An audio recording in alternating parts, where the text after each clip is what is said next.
1999년 미국 뉴욕주에 있는 코넬 대학이라고 하는 아주 유명한 대학이 있는데, 이 대학의 신디 아잔 교수가 남녀 간의 애정은 얼마나 오래 지속될 수 있을까 하는 주제를 가지고 논문을 발표해서 많은 사람들에게 참 이렇게 감동을 주었던 논문인데, 이 논문은 아잔 교수가 그와 함께하는 연구팀 팀원들이 2년 동안 다양한 문화 집단 속에 속한 남녀 5,000명을 대상으로 조사 연구해서 발표한 논문이었습니다.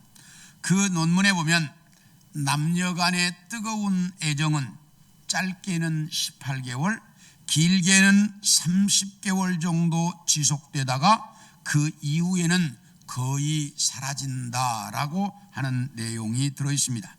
한마디로 말하면 가슴 뛰는 사랑은 길어야 30개월이기 때문에 이 단계가 지나면 상대방을 보아도 가슴이 뛰거나 손에 땀이 나는 일이 거의 없어진다라는 말입니다.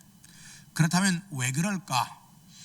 애정이란 엔돌핀에서 파생된 옥시토신, 도파민, 페니레시라민 이랑 이 세 가지 화학 물질이 인간의 대뇌에서 분비되면서 나타나는 현상인데, 이것이 한 2년 정도 지나면 인간의 머리, 뇌에서 반응이 약해져 그 분비량이 줄어들다가 안 나오기 때문이라는 겁니다. 이것은 이성 간의 사귐이 2년 정도 지나면 인간의 뇌에 항체가 생겨서 그런 엔돌핀이 생성되지 않는다라고 말했습니다. 특히 아이를 낳고 난 이후에는 이 뇌에서 이런 화학물질이 거의 생성되지 않기 때문에 남녀 간의 애정은 습관적이 되거나 본능적인 행위로 변한다라고 밝혔습니다. 그래서 어떤 학자들은 이런 애정을 사랑이라고 말하면 안 된다. 그것은 인간의 생리적 현상으로서 동물들이 종족 보존을 위해 암수가 만나는 것과 똑같은 현상에 불과하다라고 말했습니다. 그러므로 진정한 사랑은 뭐냐? 그러면 진정한 사랑은 이런 애정의 현상, 사랑에 빠지는 감정에서 벗어날 때부터 시작되는 것이 진정한 사랑이다 라고 말을 했습니다. 그런데도 많은 사람들은 이런 그 눈에 불이 튀는 사랑에 한번 흠뻑 빠져보고 싶다, 이런 꿈을 가지고 살아갑니다. 그런데 이런 사랑은 길어야 2년 반입니다. 그런데 우리는 부부로서 평생을 살아가야 합니다. 그렇다면 어떻게 살아야 이 사랑을 유지하면서 살 수 있을까? 이런 감정에 빠져서 사랑하고 좋아서 결혼했다면 이 감정적인 사랑이 식어가기 전에, 다시 말하면 2년이 지나기 전에 자기의 이성이나 의지를 가지고 사랑하려고 노력을 해야 한다라고 말하고 있습니다. 이 말은 부부가 서로 상대방이 좋아하는 걸 해주고 상대방이 원하는 것을 해주려고 노력함으로 서로가 만족할 수 있도록 노력을 해라, 이런 말입니다. 다시 말하면 나는 우리 남편과 우리 아내와 함께 있으면 마음이 편하고 행복해. 특별한 것은 없지만 이 사람과 함께 있다는 것이 고마워 라는 느낌이 들 수 있도록 서로가 노력을 해라, 그 말입니다. 이렇게 노력해서 만들어지는 것이 진정한 사랑이다 라고 말합니다. 눈에 불꽃이 튀는 것은 그건 감정적 사랑이지, 진정한 사랑이 아니라는 말입니다. 이 말을 여러분들이 잘 들으셔야 돼요. 우리는 그 불꽃 튀는 사랑이 있기를 원하는데 그건 진정한 사랑이 아니라는 거예요. 진정한 사랑은 노력에 의해서 만들어지는 것이 진정한 사랑이라고 말합니다. 그러므로 서로의 노력으로 진정한 사랑을 만들어가야 한다라고 말합니다.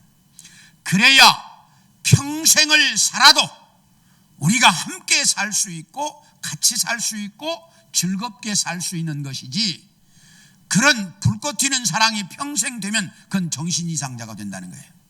그러나 없다는 거예요. 그렇기 때문에 서로가 노력에 의해서 사랑을 만들어가라고 말합니다. 우리 성도들도 이 말을 잘 들으셔서 부부가 서로가 노력해서 이런 진정한 사랑을 만들어갈 수 있기를 원합니다. 그래야 부부가 온전하게 평생을 즐겁게 살아갈 수 있다는 것인데, 오늘 여러분에게 읽어드린 이 본문 속에도 보면 우리가 이 땅에서 일생을 살아가는 동안 무엇을 의지하고 살아야 진정한 평안을 누리며 살 수 있을까 하는 것에 대한 말씀을 하고 있습니다. 그래서 오늘은 우리에게 진정한 평안을 누리며 살아가게 해주는 하나님의 능하신 손에 대한 말씀을 여러분들과 같이 좀 나누려고 합니다. 하나님의 능하신 손은 겸손한 자를 도와주신다, 이렇게 말씀하고 있습니다. 우리 6절을 봅니다. 시작. 그러므로 하나님의 능하신 손 아래에서 겸손하라. 때가 되면 너희를 높이시리라. 이 단어가 시작할 때 그러므로라고 시작을 합니다. 여기 그러므로는 그 앞절에 나타난 하나님은 교만한 자를 대적하시되 겸손한 자들에게 은혜를 주신다는 말씀을 받고 있습니다. 그러므로 이 6절은 하나님께서 겸손한 자들에게는 은혜를 주신다. 그러므로 하나님의 능하신 손 아래에서 너희는 겸손하게 살아라, 이렇게 말씀하고 있습니다. 성경은 하나님은 한 번도 교만한 자들에게 은혜를 주신 적이 없습니다. 우리 함께 출애굽기 32장 9절을 봅니다. 시작. 여호와께서 또 모세에게 이르시되 내가 이 백성을 보니 목이 뻣뻣한 백성이로다. 이게 하나님께서 모세에게 하신 말씀이에요. 이 말씀은 모세가 하나님께 율법을 받으려고 시내산에 올라가서 한 달이 넘도록 안 내려옵니다. 그러니까 이스라엘 백성들이 아론을 향해서 아론이여, 모세가 시내산에 올라가서 한 달이 넘도록 안 내려오는 것 보니 틀림없이 하나님 보다가 죽은 것 같다. 그러니 우리를 인도할 신을 만들어라. 이러면서 백성이 난리를 치니까 견딜 수 없는 아론이 그러면 너희 금부치를 좀 가져와라. 그래가지고 금부치를 가져온 그 금부치를 모아서 만든 것이 금송아지 우상이었습니다. 이 금송아지 우상을 만들어 놓고 거기에 경배하고 예배하면서 난리를 치고 있습니다. 시내산 밑에서 그렇게 난리를 치고 있는데, 시내산 꼭대기에서 하나님께서 모세에게 율법을 주시다가 이렇게 말씀합니다. 모세여, 그만 내려가라. 하나님, 왜요? 지금 저 산 밑에서 이스라엘 백성들이 금송아지 우상을 만들어 놓고 그것이 자기들을 인도한 신이라고 난리를 펴고 있다. 그리고 하나님께서 하신 말씀이에요. 모세야, 이 백성은 목이 뻣뻣한 백성이다. 이렇게 하나님께서 모세에게 이스라엘 백성들의 상황을 설명해 주고 있습니다. 이어서 출애굽기 33장 3절 5절 34장 9절에 연속해서 하나님께서 이스라엘 백성들을 향해서 이 백성은 목이 곧은 백성이요 목이 뻣뻣한 백성이다 라고 이스라엘 백성들을 정말 교만한 백성이라고 하나님이 평가하고 계십니다. 그렇다면 이스라엘 백성들이 얼마나 교만한 사람들이었을까? 민수기 11장 4절부터 6절을 봅니다. 시작. 그들 중에 섞여 사는 다른 인종들이 탐욕을 품에 이스라엘 자손도 다시 울며 이르되 누가 우리에게 고기를 주어 먹게 하랴? 우리가 애굽에 있을 때에는 값없이 생선과 오이와 참외와 부추와 파와 마늘들을 먹은 것이 생각나거늘 이제는 우리의 기력이 다하여 이 만나 외에는 보이는 것이 아무것도 없도다. 지금 이 말씀은 이스라엘 백성들이 출애굽을 한 지 1년 2개월 정도 지나서 시내산 밑에 있던 시내 광야에서 이제 바란 광야로 움직이고 있을 때입니다. 그때 이스라엘 백성들이 모세를 향해서 이렇게 말합니다. 모세요, 우리에게 고기 좀 먹게 해줘라. 이 광야에 살면서 이 만나 외에 아무것도 먹을 게 없다 보니 우리 기력이 다해서 못 살겠다. 우리가 애굽에 살 때는 그래도 생선 토막이라도 먹어보고 오이나 참외도 먹어보고 부추와 파와 마늘들도 먹었었는데 여기서는 오지가나 이 만나 외에 아무것도 먹을 게 없다 보니 도대체 기력이 떨어져서 못 살겠다. 이러면서 모세를 향해서 고기를 좀 먹여달라고 소리를 치고 있습니다. 그런데 이스라엘 백성들이 지금 살고 있는, 머물고 있는 곳이 어디냐면 광야입니다. 시내 광야에서 바란 광야로 움직이는 광야에 머물고 있습니다. 여러분, 광야라는 곳이 어떤 곳입니까? 이 광야라는 곳은 낮에는 너무 뜨거워서 동식물이 살아갈 수가 없고 밤에는 너무 추워서 동식물이 살아갈 수가 없고 더군다나 중요한 것은 동식물이 살아가는데 가장 기본인 물이 없기 때문에 인간이 생존할 수 없는 곳입니다. 그래서 이 광야라고 하는 것은 저도 가서 보았습니다만 아무것도 없고 다 돌과 모래와 흙밖에 아무것도 없어요. 보이는 게. 그게 광야입니다. 이렇게 인간이 생존할 수 없는 광야에서 낮에는 구름 기둥으로 뜨거운 햇볕을 막아주고 밤에는 불기둥으로 그 추위를 막아주고 물이 없는 광야에서 바위에서 물이 나오도록 해서 그들을 마시고 살게 해주셨고 아무것도 없는 그 광야에서 200만 명의 사람들이 먹고 살 수 있도록 역사 이래에 한 번도 보지도 듣지도 못했던 만나를 주어서 지금 먹고 살게 해주셨습니다. 그러면 그 인간이 살아갈 수 없는 광야에서 그렇게 그래도 먹고 배고프지 않고 잘 살아가게 해줬다면 그 자체만으로도 뭐 해야 돼? 날마다 감사하며 살아야지요. 날마다 감사하며 살아야 되는데 뭐 없다고? 고기 없다고 고기 먹게 해달라고 소리를 지르고 있다 이 말이에요. 이렇게 자기 분수를 전혀 모르는 그 백성이 이스라엘 백성들이었습니다. 그래서 하나님께서 이스라엘 백성들을 평가할 때 이 백성은 목이 곧은 교만한 백성이다 라고 말씀하셨습니다. 그런데 성경에 보면 이렇게 목이 곧은 교만한 이스라엘 백성들에게 하나님은 그야말로 놀라운 은혜를 베푸셨습니다.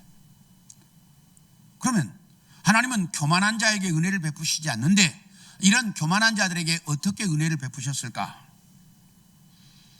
우리 신명기 8장 2절을 봅니다. 시작.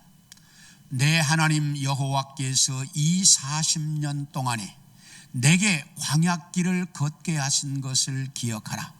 이는 너를 낮추시며 너를 시험하사 내 마음이 어떠한지 그 명령을 지키는지 지키지 않는지 알려 하심이라.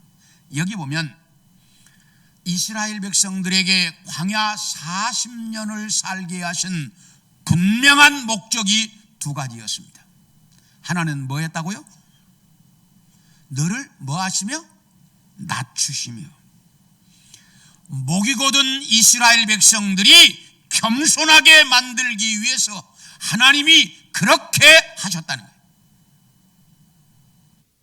다시 이야기하면 그 목이 뻣뻣한 이스라엘 백성들의 목이 부드럽게 굽어지도록 만드셨다는 거예요. 그게 40년 동안 그들에게 혹독한 훈련을 통해서 겸손하게 만드셨습니다. 그리고 또 하나는 내 말대로 사는지 안 사는지 내가 그거 훈련시키겠다 그래요. 두 가지였어요. 광야 40년 세울 주신 목적이 이스라엘 백성들을 겸손하게 만드는 것과 하나님의 말씀대로 순종하는 것, 이 두 가지 훈련을 위해서 광야 40년을 훈련하셨습니다.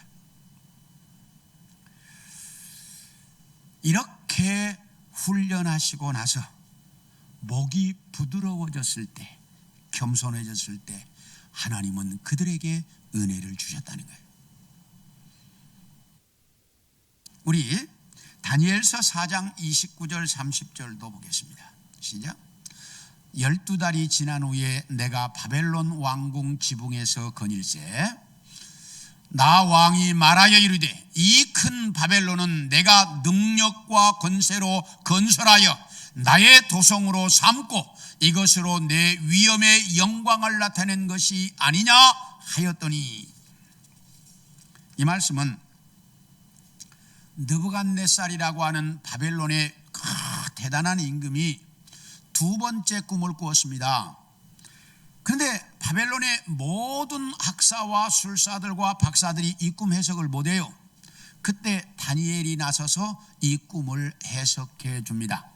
임금이요, 임금께서 꿈에 보았다는 그 큰 거대한 나무는 임금님 자신을 의미합니다. 임금님이 그렇게 거대한 나라 바벨론의 왕이 되었다는 말입니다. 그런데 하늘에서 한 순찰자가 내려와서 그 나무를 잘라버렸다라고 하는 것은 임금께서 이 왕위에서 쫓겨날 것을 의미합니다.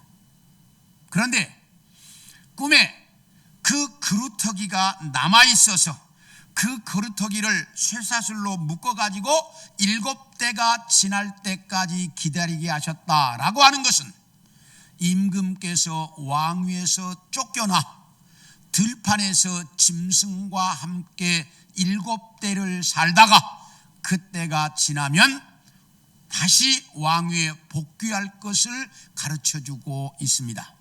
그러니 임금이요, 잘못하면 7대 동안 왕위에서 쫓겨나야 할 것이니 지금부터 겸손하게 사십시오 라고 이 다니엘이 느부갓네살 임금에게 가르쳐줬습니다. 그런데 이렇게 다니엘이 가르쳐준 지 1년쯤 되었을 때 이 느부갓네살 임금이 다 잊어버렸어요. 그리고 천하의 신하들을 다 모아놓고 봐라, 이 거대한 나라 바벨론 내가 내 능력으로 만들었다. 그러니 이제부터 나를 신으로 섬겨라. 그랬어요. 그때 하나님께서 이 느부갓네살 임금을 정신 이상자로 만들어 버렸습니다. 자기를 신으로 섬기라고 했는데 하나님이 이 느부갓네살을 정신 이상자로 만들어 버렸습니다. 그러니까 뭐 난리를 치니까 신하들이 쇠사슬로 묶어 놓았습니다. 그래서 쇠사슬에 묶여서 7대 동안을 삽니다. 이건 역사적 기록에도 나와 있는 얘기예요. 뭐 성경에만 나와 있는 게 아니고.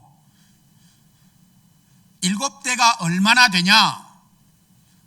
정확히는 모르지만 성경학자들의 대부분의 이야기는 아마 3년 반일 것이다. 한때가 6개월. 그래서 3년 반일 것이다 라고 보고 있습니다.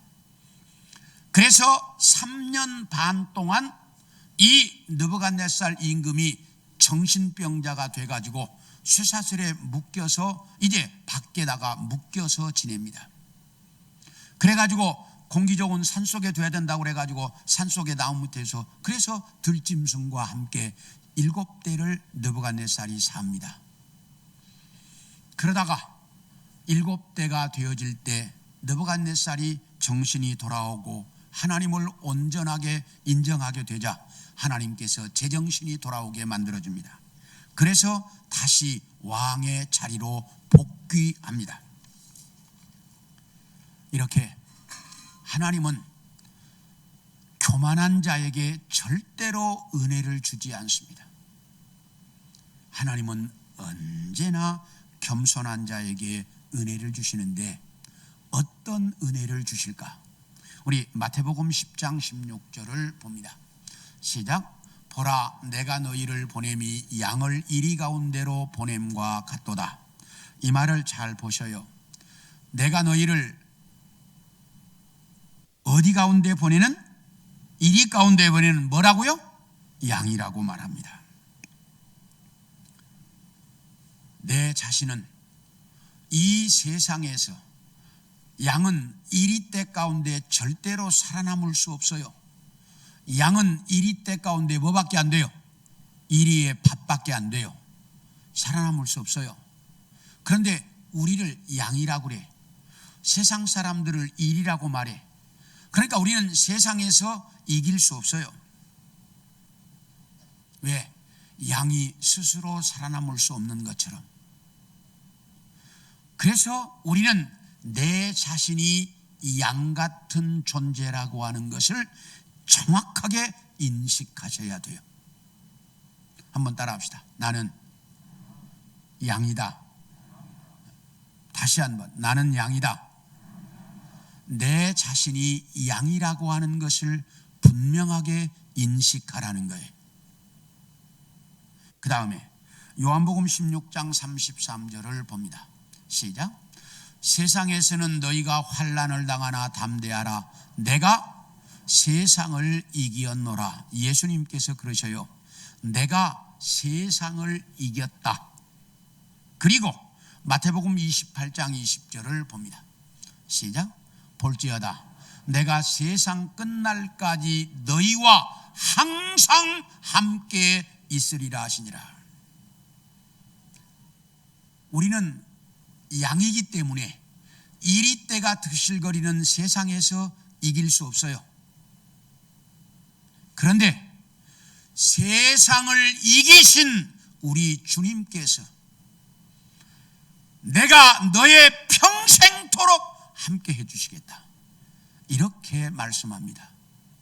그러므로 우리가 이 세상에서 이길 수 있는 방법은 능하신 손을 가지신 주님이 나와 함께 있을 때만 우리는 이 세상에서 이길 수 있다라고 말씀하십니다. 그래서 주님께서 너희가 양이라는 것을 인정하면, 내가 양 같은 연약한 사람이라는 것을 인정하면 세상을 이기신 주님께서 능하신 손으로 나를 붙들어서 그 이리떼 속에서 이기도록 만들어주겠다. 이렇게 말씀하시고 있다. 그 말입니다. 그래서 주님께서 네가 양이라는 것을 철저하게 알고 세상을 이기신 주님의 능하신 손을 의지해라. 그거 의지하지 않으면 너는 이 세상에서 이길 수 없다. 이렇게 말씀하신다 이 말이에요. 그래서 정말 내가 양이라는 것을 철저하게 깨닫고 그 주님의 능하신 손, 세상을 이기신 주님의 능하신 손을 철저하게 의지하고 살아가는 우리 성도들 되어질 수 있기를 축원합니다. 네. 다음으로 너희 모든 염려를 다 주님께 맡겨라 이렇게 말씀합니다. 우리 7절을 봅니다. 시작. 너희 염려를 다 주께 맡기라 이는 그가 너희를 돌보심이라. 8절도 봅니다. 시작. 근신하라 깨어라 너희 대적 마귀가 우는 사자같이 두루다니며 삼킬 자를 찾는다. 여기 뭐라고 말하냐면 사탄이 우는 사자같이 온 세상을 휩쓸고 다니면서 우리를 삼키려고 노리고 있다는 거예요. 그렇기 때문에 우리는 걱정과 근심 속에서 살아갈 수밖에 없는데 그 염려와 근심을 주님께 맡겨라 이렇게 말합니다. 사탄이 우리를 얼마나 가까이에서 노리고 있는지를 좀 보겠습니다. 누가복음 22장 31절을 봅니다. 시작. 시몬아 시몬아 보라 사탄이 너희를 밀가부듯 바로듯 하려고 요구했다.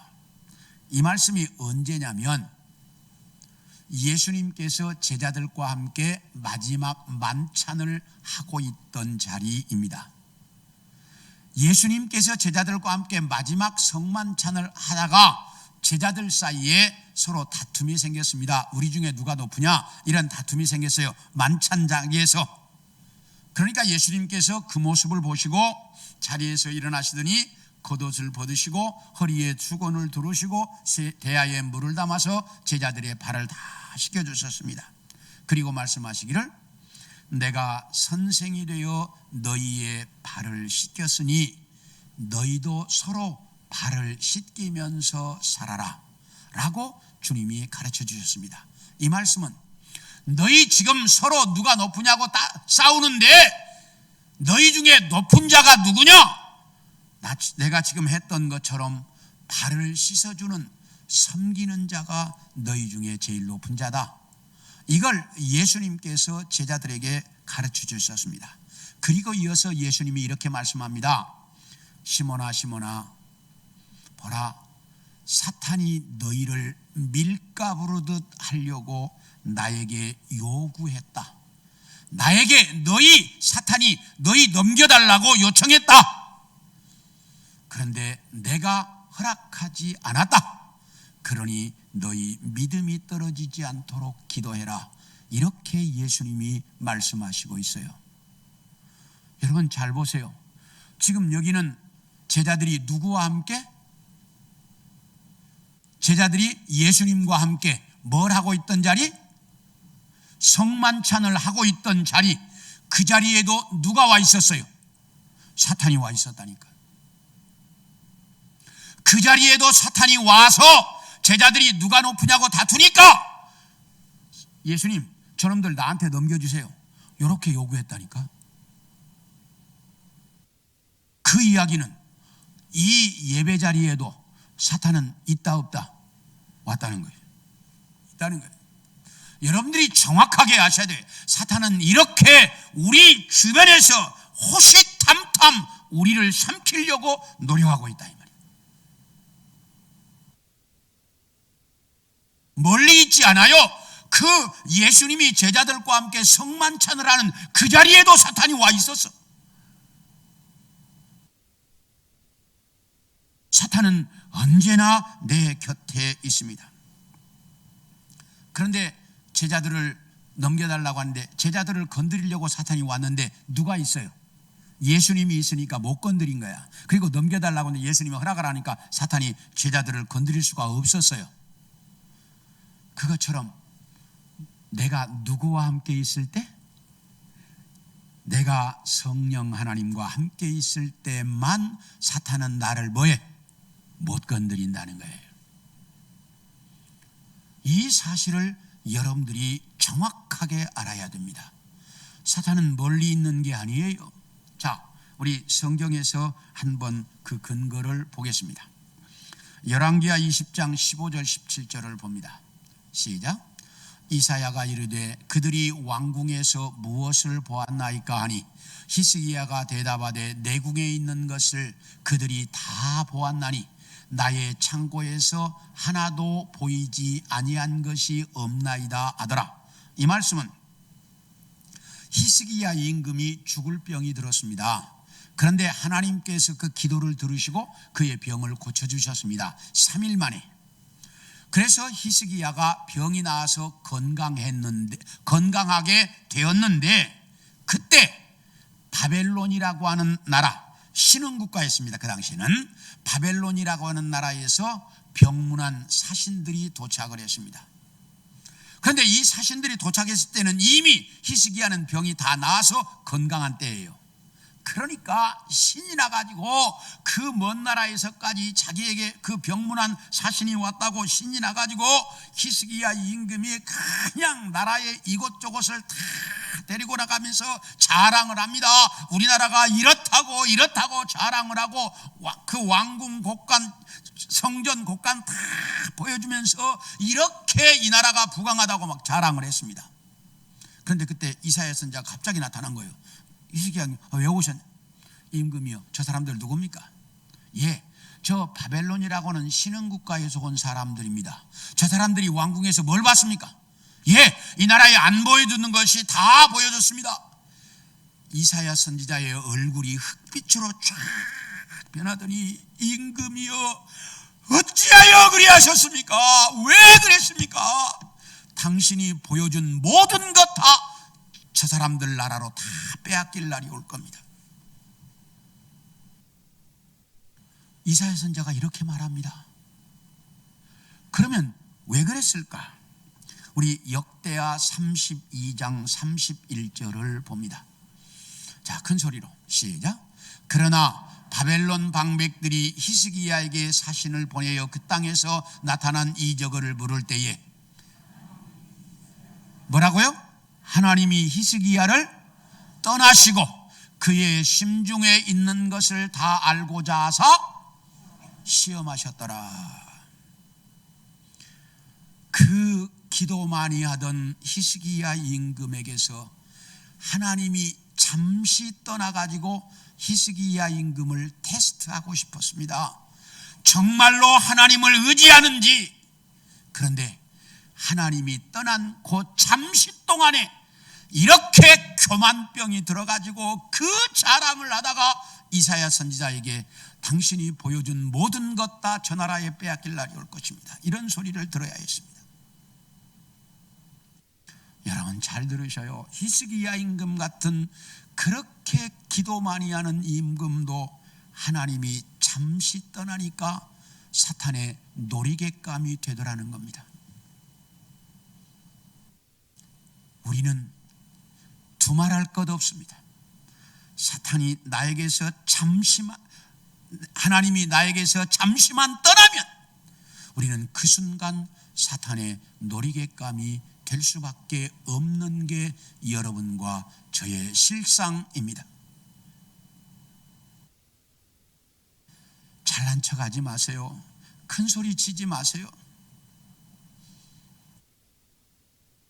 내게서 성령이 잠시만 떠나면 우리는 사탄의 놀이객감이 될 수밖에 없는 연약한 존재라고 말합니다. 그래서 오늘 본문에 하나님의 능하신 손이 하나님을 철저히 의지하면 평생토록 나와 함께 해주겠다 이렇게 말씀하고 있다 그 말이에요. 사랑하는 성도 여러분, 하나님의 능하신 손이 내게서 잠시만 떠나면 나는 사탄의 놀이객감이 될 수밖에 없다는 사실을 분명하게 인지하고 살아갈 수 있기를 축원합니다. 네. 마지막으로 세상에서 당하는 모든 고난을 이겨낼 수 있도록 해주겠다라고 말합니다. 자, 10절을 우리 봅니다. 시작. 모든 은혜의 하나님 곧 그리스도 안에서 너희를 부르사 자기의 영원한 영광에 들어가게 하시니가 잠깐 고난을 당한 너희를 친히 온전하게 하시며 굳건하게 하시며 강하게 하시며 터를 견고하게 하시리라. 여기 보면 뭐라고 말하는 거니? 너희가 잠깐 동안 당하는 고난이라고 말합니다. 얼마 동안이요? 잠깐 동안. 그런데 그 고난은 우리가 생각하는 그런 잠깐이 아니에요. 지금 이 고난은 이 베드로 전서가 AD 64년 이후에 기록이 되었기 때문에 베드로 전서에 나타난 고난은 로마가 핍박하는 핍박입니다.